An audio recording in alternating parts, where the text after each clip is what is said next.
अस्सलाम वालेकुम क्लास जो हमारा लैब 12 का टॉपिक है वो है स्टोर प्रोसीजर्स। ठीक है।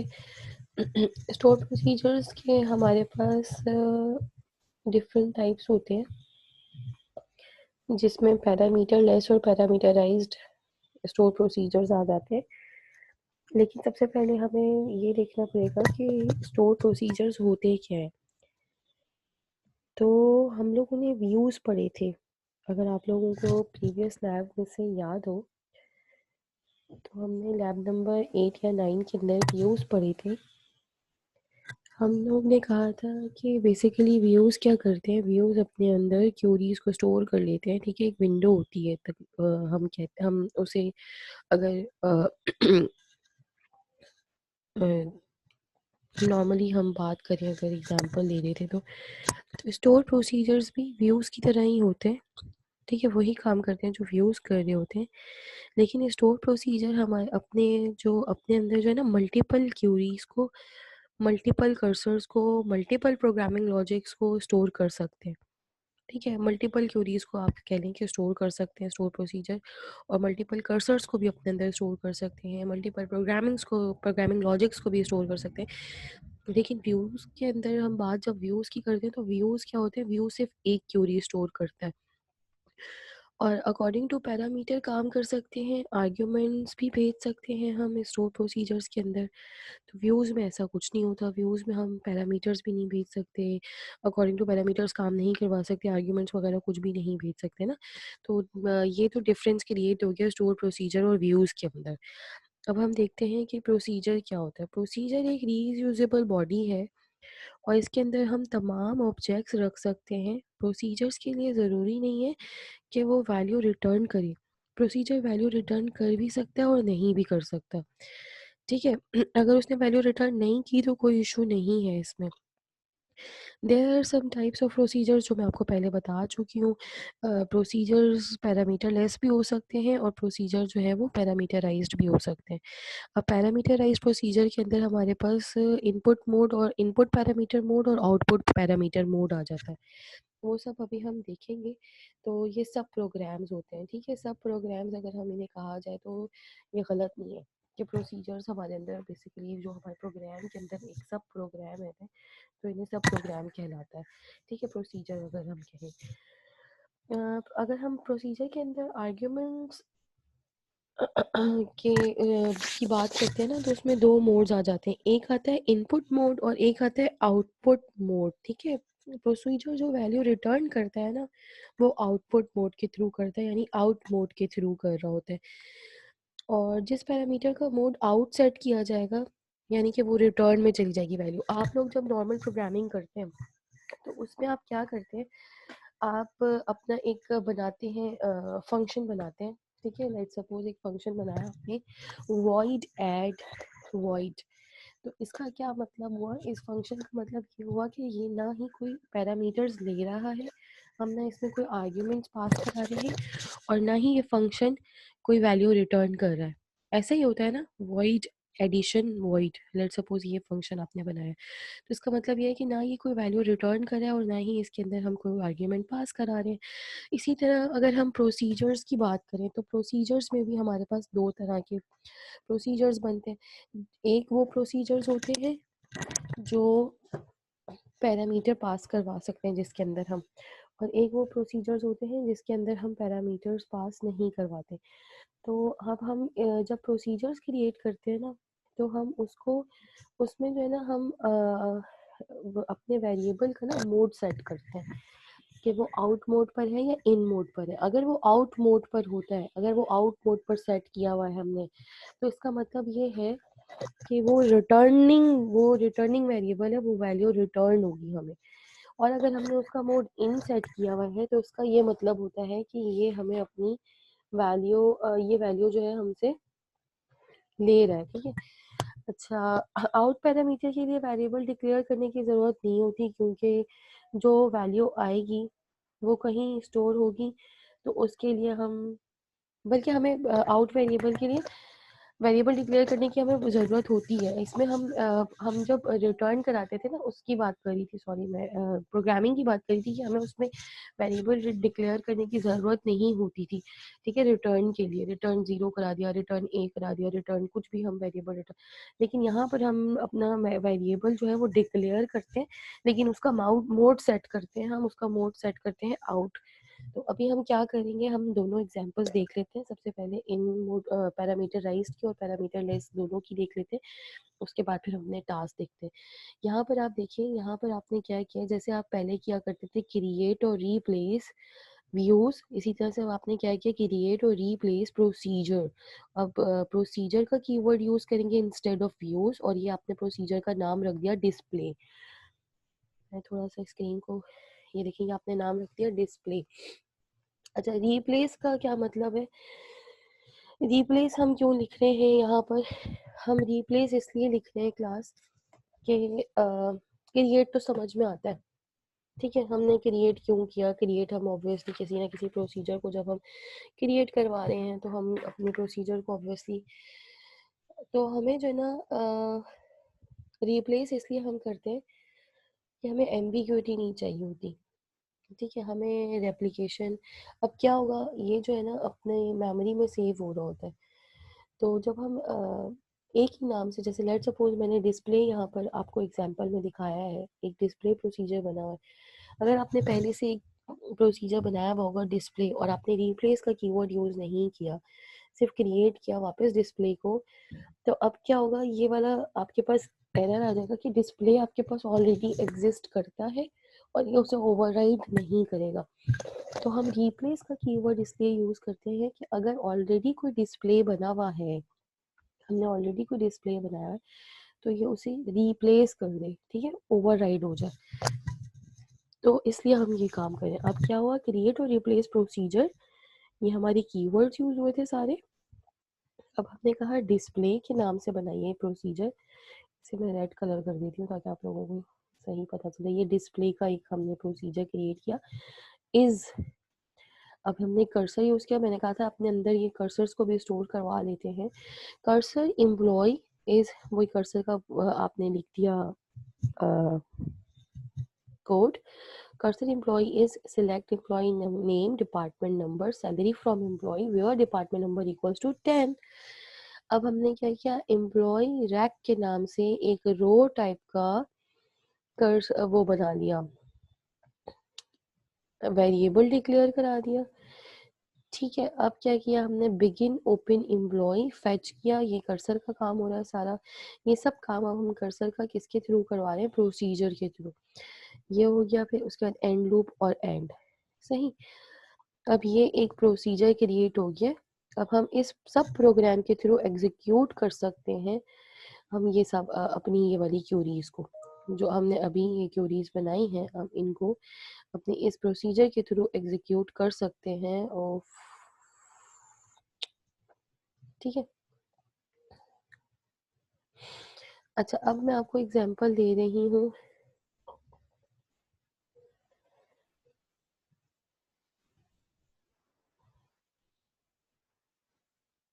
ये विदाउट ये जो प्रोसीजर हमने बनाया विदाउट पैरामीटर बनाया है। अब हम एग्जीक्यूट करेंगे डिस्प्ले को, ठीक है? अब ये जो प्रोसीजर बनाया था, इसे हम एग्जीक्यूट करके रन करेंगे, ठीक है? ये आपने प्रोसीजर क्रिएट कर दिया यहाँ पर, ये आपका प्रोसीजर एक क्रिएट हो गया। अब आप क्या करेंगे, अब आप एग्जीक्यूट प्रोसीजर का कीवर्ड, एग्जीक्यूट प्रोसीजर की क्यूरी लगाएंगे, एग्जीक्यूट, और डिस्प्ले के नाम से हमने प्रोसीजर बनाया था, तो एग्जीक्यूट डिस्प्ले। अब जो है वो तमाम स्टेटमेंट्स अपनी, जो भी आपने सेलेक्ट स्टेटमेंट्स में करा था यूजर को, वो सब अब आपके पास यहाँ पर शो हो जाएगा। और वही बात, ये शो एरर्स वाला जो मैंने आपको बताया था कि आप इस तरह से शो एरर्स करके अपने एरर्स देख सकते हैं। तो ये मैं आपको लास्ट में भी करके दिखा चुकी हूँ कि कैसे शो एरर्स की कमांड आप रन करते हैं। और आप अपना प्रोसीजर डिलीट कैसे कर सकते हैं। प्रोसीजर डिलीट करने का तरीका होता है ड्रॉप डिस्प्ले, यानी कि ड्रॉप और प्रोसीजर का नाम। तो एग्जीक्यूट करने पर हमारे पास क्यूरी रन होगी और वो तमाम चीज़ें आ जाएंगी सेलेक्ट होकर, जो जो हमने सिलेक्शन करवाई होगी ये वाली क्यूरी रन हो जाएगी एग्जीक्यूट जब करेंगे, जो कर्सर में हमने सेव की थी। उसके बाद हम ड्रॉप करेंगे अगर, तो हमारा वो प्रोसीजर क्या हो जाएगा, डिलीट हो जाएगा। ठीक है, कमांड ड्रॉप कमांड यूज़ करते हुए हम अपने प्रोसीजर को डिलीट डिलीट कर देते हैं। अब हम बात करते हैं विदाउट पैरामीटर, ये मैं आपको एक एग्जांपल्स रन करके दिखाऊंगी। अब हम बात करते हैं विदाउट विद पैरामीटर। अभी तक हमने कोई पैरामीटर पास नहीं कराया प्रोसीजर क्रिएट करते वक्त। ये देखें, डिस्प्ले का प्रोसीजर हमने यहाँ क्रिएट किया था, यहाँ पे हमने कोई पैरामीटर पास नहीं कराया था। अब हम करेंगे पैरामीटर्स की बात। Create procedure with parameters, create और रीप्लेस प्रोसीजर डिस्प्ले। अब ये जो पैरामीटर है पी अंडरस्कोर एम्प्लॉय नंबर, ये आपने इन टाइप का बनाया है। देखिए इन का कीवर्ड यूज हुआ है। मैंने आपसे क्या कहा था, दो मोड यूज होते हैं, इन मोड और आउट मोड। आउट मोड वो होता है जो रिटर्न कर रहा होता है वैल्यू, और इन मोड वो होता है जो आप आर्ग्यूमेंट पास करा रहे होते हैं। ठीक है, इन मोड में आपने ये कीवर्ड अपना वेरिएबल डिक्लेयर कराया है। और किस टाइप का डिक्लेयर कराया है, एम्प्लॉय नंबर जो एम्प्लॉय के टेबल में है, एम्प्लॉय नंबर का जो कॉलम है उस टाइप का आपने ये वेरिएबल डिक्लेयर कराया है। इन मोड का रखा है, इसका आपने मोड इन रखा है, यानी कि ये आर्ग्यूमेंट पास होगा इस फंक्शन के अंदर, इस प्रोसीजर के अंदर। ठीक है, अब हमने क्या किया, पी ई नेम आउट।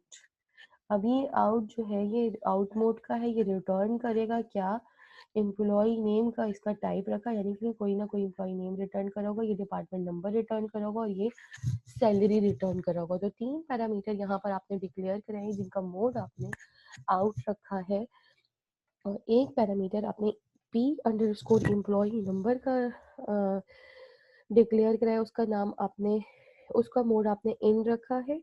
और 3 पैरामीटर यानी P underscore employee name, P underscore department number, P underscore sal, ये आपने आउट मोड के पैरामीटर्स रखे। इस बिगिन, ये आपका प्रोसीजर लिखने का, मैं आपको प्रोसीजर क्रिएट और रिप्लेस करने का कोड है। इस बिगिन पे, बिगिन के ब्लॉक के अंदर आपने सिलेक्शन करवाई, फिर एंड कर दिया।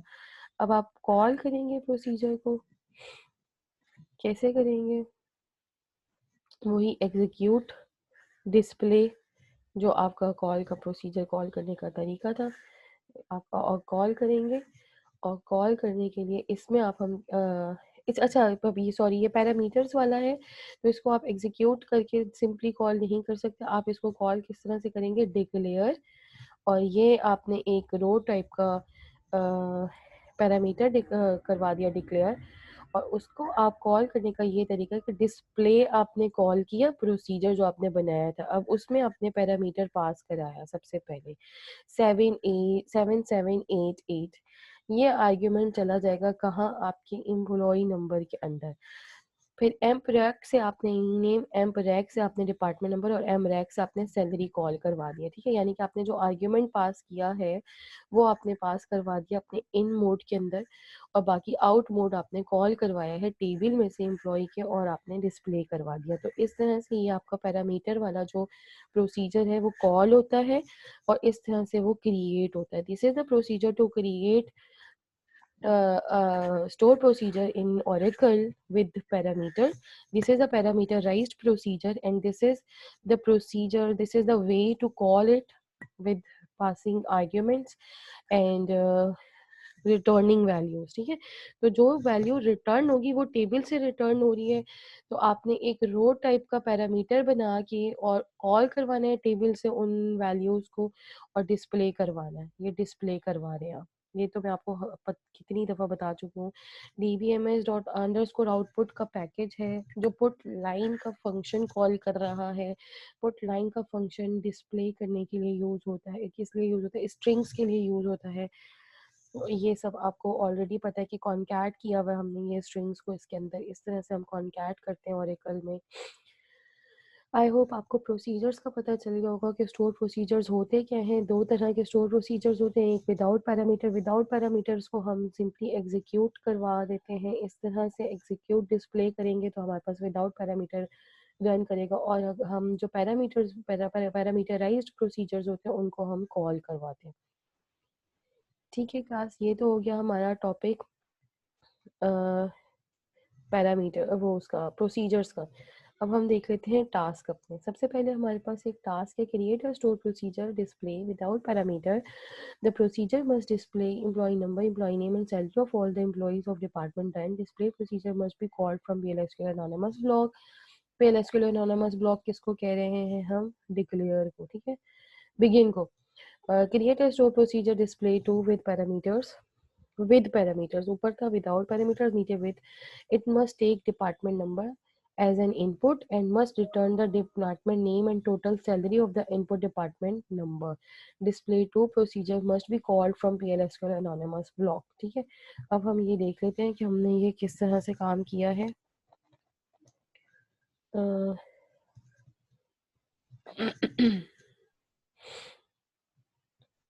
ये मैंने आपके लिए इसका किया हुआ है टास्क सॉल्व।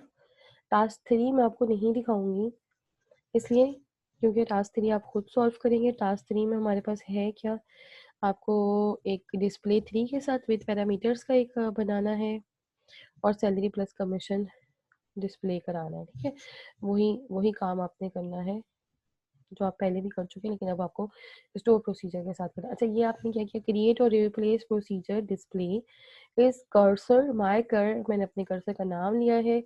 इस select employee number, department number 10 से सिलेक्शन करानी थी, वो सब करने के बाद फॉर ये सब वही काम हो रहा है जो कर्सर्स में हम करते आए थे अब तक। अभी तक आप इसमें कुछ भी नया नहीं है।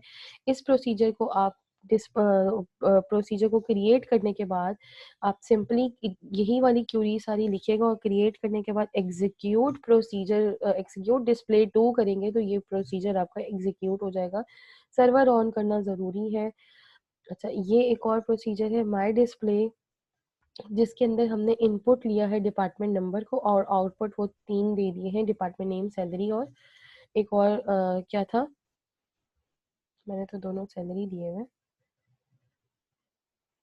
Total salary. Input must return D name and total salary of the input. अच्छा, टोटल सैलरी हमारे पास इनपुट आनी चाहिए ना, तो हमारे पास हमने एच सेल और एल सेल ले लिए।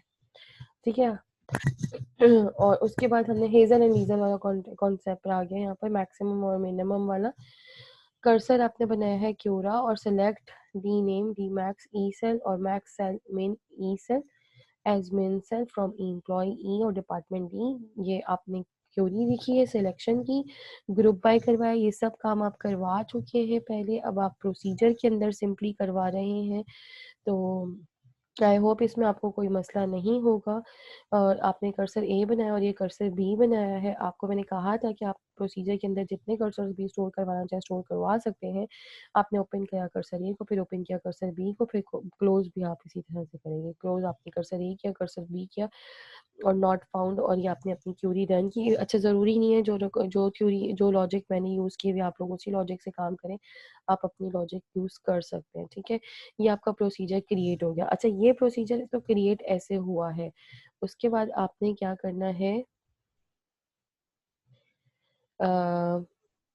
ये मैंने आपको टास्क 3 एक्सप्लेन किया। उसके बाद आपने क्या करना है, आपने इसे कुछ इस तरह से एग्जीक्यूट करवाना है, यानी कि आपको डिक्लेयर किया और बिगिन के अंदर आपने पास करवाया है 10 और ABC जो आपने सेल टाइप और डी नेम टाइप बनाए थे वो आपने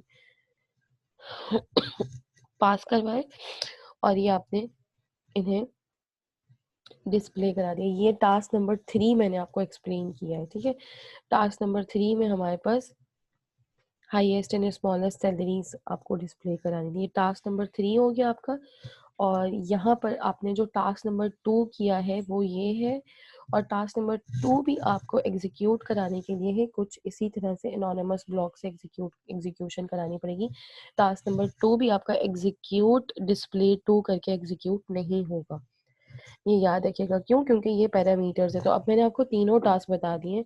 वैसे तो मैंने आपको टास्क 3 बताना नहीं था, लेकिन मैंने आपको टास्क 3 भी करके दिखा दिया। अब आप सिर्फ़ और सिर्फ़ करना क्या है, आपने इनको एग्ज़ीक्यूट करके, अच्छा मैंने इनके रिज़ल्टेंट यानी कि जो रिज़ल्ट सेट्स हैं वो उनका स्क्रीनशॉट नहीं दिया, लेकिन जब आप करेंगे तो आप स्क्रीनशॉट मुझे रिज़ल्ट सेट्स का भी दिखाएँगे। मैंने प्रोसीजर क्रिएटेड तक का स्क्रीनशॉट लिया है ताकि आपको पता चल जाए। और एग्ज़ीक्यूट इस वाले को मैंने एग्ज़ीक्यूट नहीं करा है, इसे आप एग्ज़ीक्यूट भी करा के देखेंगे खुद से एनोनिमस ब्लॉक के थ्रू। इसे मैंने एग्ज़ीक्यूट कराने की भी क्यूरी लिख के दिखा दी है आपको। और उसके बाद ये आपका जो टास्क नंबर 2 है, इस तरह से आपने किया है। आप चाहें तो अपनी लॉजिक भी यूज़ कर सकते हैं, आपके दिमाग में जो लॉजिक आ रही है उसके थ्रू भी कर सकते हैं टास्क नंबर 3 को।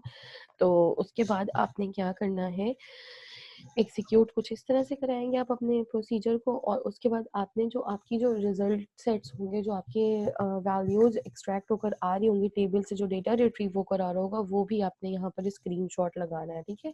इस एग्ज़ीक्यूशन के बाद, एग्ज़ीक्यूट क्यूरी के बाद, और यहाँ पर आपने विदाउट पैरामीटर में भी आपने एग्ज़ीक्यूट करके दिखाना है, प्रोसीजर को एग्ज़ीक्यूट किया और एग्ज़ीक्यूट करके जो उसका रिज़ल्ट सेट है आपने वो दिखाना है। मैंने आप लोगों को रिज़ल्ट सेट्स नहीं दिखाए हैं, आप लोगों को मुझे लेकिन दिखाने हैं, ठीक है? आई होप आप लोगों को स्टोर प्रोसीजर का टॉपिक क्लियर हो गया होगा आज। आपने स्टोर प्रोसीजर का टॉपिक क्लियर किया है। अब हम लैब नंबर 12 से आराम से ये तीनों टास्क आप सिर्फ़ और सिर्फ़ आपको कॉपी पेस्ट करने हैं और रन करके देखने हैं कि किस तरह से रन हो रहे हैं, और स्टोर प्रोसीजर्स क्या होते हैं, किस तरह से यूज़ होते हैं और इनका क्या काम होता है, ये सब आपने देख लिया है। तो आई होप आपको इसमें कोई प्रॉब्लम नहीं होगी। फर्दर कोई इश्यू हुआ तो हम क्वेश्चन आंसर सेशन में डिस्कस कर लेंगे। Thank you. अल्लाह हाफ़िज़।